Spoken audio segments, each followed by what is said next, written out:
नमस्कार मित्रों, खेल और खिलाड़ियों की आवाज़ खेल पथ में आपका हार्दिक स्वागत है। मित्रों, एक तरफ प्रधानमंत्री नरेंद्र मोदी देश में 2036 ओलंपिक खेलों की मेज़बानी का जहां मंसूबा पाले हैं, वहीं राज्य सरकारें खेलों के साथ खिलवाड़ कर रही हैं।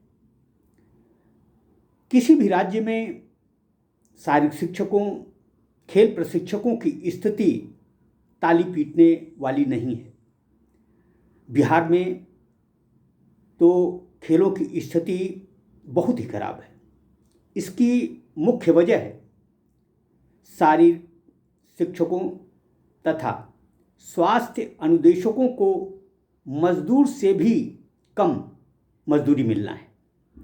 बिहार के हजारों शारीरिक शिक्षक और स्वास्थ्य अनुदेशक लंबे समय से सरकार से वेतन बढ़ाने तथा उन्हें पूर्णकालिक करने की मांग कर रहे हैं, लेकिन नीतीश सरकार उनकी मांगों पर मानवता दिखाने की बजाय उन पर बल प्रयोग करती है, जो कि सरासर गलत है। बिहार के अंशकालिक शारीरिक शिक्षकों तथा स्वास्थ्य अनुदेशकों को सिर्फ 8,000 रुपये मासिक मानदेय मिलता है। महंगाई के इस दौर में 8,000 रुपये में किसी के लिए भी जीवन यापन करना मुश्किल है। शारीरिक शिक्षकों तथा स्वास्थ्य अनुदेशकों की मांग है कि उन्हें 32,000 रुपये मासिक मानदेय मिले तथा सरकार उन्हें पूर्णकालिक करे। देखा जाए तो वेतनमान में सुधार की मांग शारीरिक शिक्षक, स्वास्थ्य अनुदेशक लंबे समय से कर रहे हैं। शिक्षक नियोजन नियमावली 2012 के तहत बिहार सरकार के जरिए STET 2019 का आयोजन किया गया था। शारीरिक शिक्षा एवं स्वास्थ्य अनुदेशक की बहाली के लिए परीक्षा ली गई थी, लेकिन बहाली प्रक्रिया पूरी नहीं हो सकी तथा वेतनमान भी मजदूरों से भी कम है। नियोजन नियमावली 2012 के तहत शिक्षकों का वेतनमान प्रारंभिक शिक्षकों के लिए 5,000 रुपये, माध्यमिक शिक्षकों के लिए 6,000 रुपये तथा शारीरिक शिक्षा अनुदेशक के लिए 4,000 रुपये निर्धारित किया गया था। वर्तमान में इनका वेतन 8,000 रुपये निर्धारित किया गया है, जो कि काफ़ी कम है। शारीरिक शिक्षकों की मांग है कि उन्हें समान काम, समान वेतनमान का लाभ मिले, लेकिन नीतीश सरकार इस दिशा में कतई गंभीर नहीं है। बिहार शारीरिक शिक्षक और स्वास्थ्य अनुदेशक अपनी सेवा शर्तों और वेतनमान में सुधार की मांग लंबे समय से कर रहे हैं, लेकिन उनकी अनदेखी की जा रही है। यहाँ तक कि जब भी वह प्रदर्शन करते हैं, सरकार उन पर बल प्रयोग करती है, पुलिस उन पर डंडे फटकारती है। सरकार का उपेक्षापूर्ण व्यवहार हजारों शारीरिक शिक्षकों तथा स्वास्थ्य अनुदेशकों के लिए मुसीबत का सबब बन गया है। इनका कहना है कि यदि सरकार कोई ठोस कदम नहीं उठाती तो नौकरी छोड़ने के अलावा उनके सामने कोई और दूसरा विकल्प नहीं है।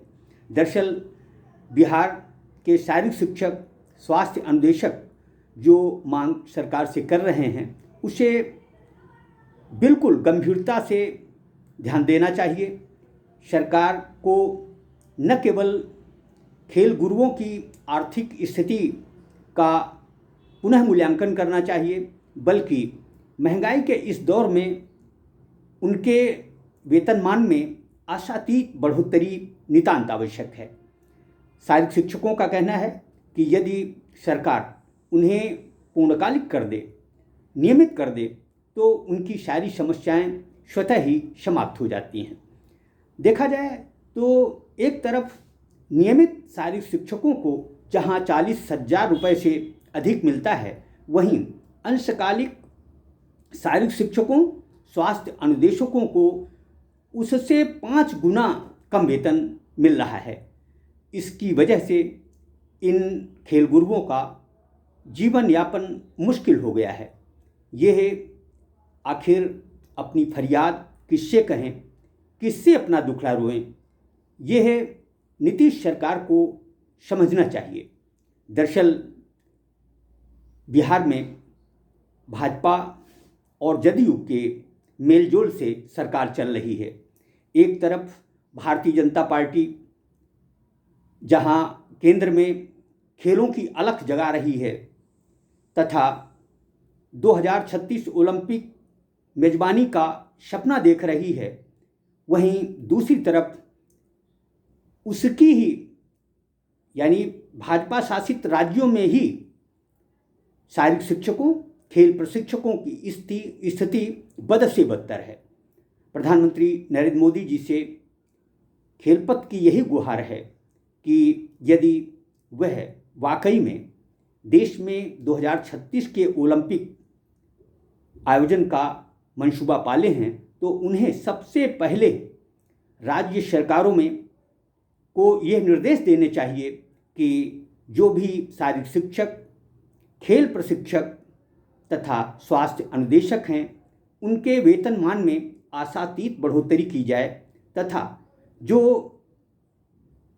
शारीरिक शिक्षक, खेल प्रशिक्षक लंबे समय से अपनी सेवाएं राज्य सरकारों को दे रहे हैं, उन्हें नियमित भी किया जाना बहुत ज़रूरी है। देखा जाए तो भाजपा शासित राज्यों में अंशकालिक, संविदा, डेली वेजेस तथा आउटसोर्सिंग के माध्यम से अधिकांश नियुक्तियां की जा रही हैं।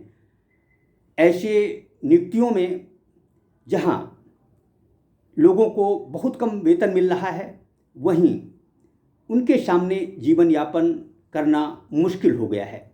यदि हमारे देश में शारीरिक शिक्षक और खेल प्रशिक्षक ही खुश नहीं होंगे तो देश खेलों में तरक्की कैसे करेगा तथा हमारा राष्ट्र स्वस्थ राष्ट्र कैसे कहलाएगा? क्या इन शारीरिक शिक्षकों, स्वास्थ्य अनुदेशकों, खेल प्रशिक्षकों की मोदी सरकार सुध लेगी तथा बिहार सरकार को निर्देश देगी कि इन खेल गुरुओं की आर्थिक स्थिति को न केवल सुधारा जाए बल्कि इन्हें पूर्णकालिक भी किया जाए। जय हिंद, जय भारत।